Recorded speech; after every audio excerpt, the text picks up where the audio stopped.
Muchas gracias, señora presidenta. Colegas del Foro Permanente, hermanos y hermanas indígenas del mundo.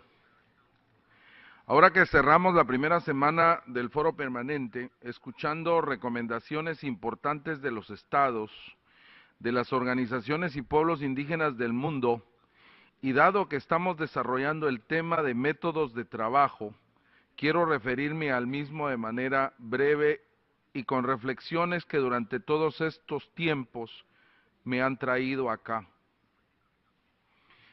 He llegado al Foro Permanente desde el año 2011. Desde entonces he sido testigo y actor de momentos claves de la lucha de nuestros pueblos en el mundo como experto del Foro Permanente. Debo de reconocer que este foro es un espacio extraordinario construido por el esfuerzo de indígenas del mundo en las últimas décadas. Pero también, señora presidenta, permítame reconocer que estamos en un momento histórico, como coincidentemente los representantes y dirigentes indígenas han mencionado en este foro. Debemos saludar la memoria y el legado de las generaciones de hermanos y hermanas indígenas que se esforzaron por la creación del foro, por la lucha contra la discriminación hacia los pueblos indígenas y el reconocimiento de los derechos que finalmente se concretizaron en la Declaración de los Derechos de los Pueblos Indígenas de Naciones Unidas. La realización de la Conferencia Mundial sobre los Pueblos Indígenas es el capítulo que cierra un ciclo con avances importantes, pero sobre todo con retos significativos para todos. El Foro Permanente existe en otro contexto al de sus orígenes. Hoy las expectativas de los gobiernos, de las agencias, de las organizaciones y los pueblos indígenas se han complejizado en algunos casos, se han ampliado en otros o simplemente han cambiado. En este sentido, los tiempos y los recursos que se exigen a los expertos también son cada vez más.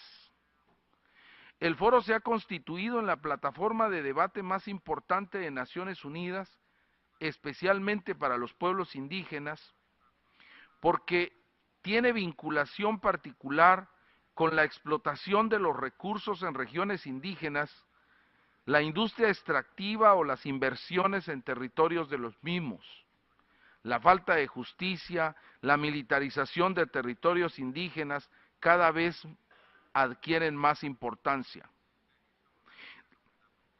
Dado el nivel de violación de los derechos, el cierre de los espacios de participación y el avance de los intereses de explotación de los recursos y las necesidades de estos pueblos en la modernidad, el Foro Permanente necesita responder pertinentemente con los cambios que nos está exigiendo nuestro propio contexto. Pero igual que estos temas hay otros muchos. Las expectativas locales, las presiones de las organizaciones nacionales en nuestras regiones, los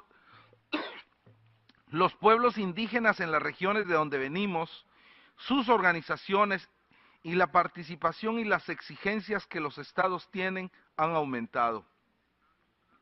La necesidad de la comprensión de los temas y los contextos también. Necesitamos organizar mejor nuestro trabajo como puntos focales ante las agencias. Necesitamos el respaldo para responder a las inquietudes de los gobiernos y sobre todo las necesidades y los llamados de nuestros pueblos en cada uno de nuestros países y regiones en un diálogo permanente. Tenemos que fortalecer la capacidad de ser independientes en nuestra voz y en nuestras acciones. Finalmente, una acción estratégica que debemos impulsar es la capacidad de diálogo con las instancias políticas regionales al más alto nivel. La experiencia de la CELAC de trabajar el tema de pueblos indígenas, fuertemente impulsado por la República Plurinacional de Bolivia y Ecuador, debe de ampliarse a un diálogo permanente en América Latina y el Caribe, pero también en África, en Asia y en las otras regiones del mundo. Reconocer los derechos de los pueblos indígenas en las políticas regionales, en los planteamientos continentales y en las iniciativas de diálogo regional que se presenten.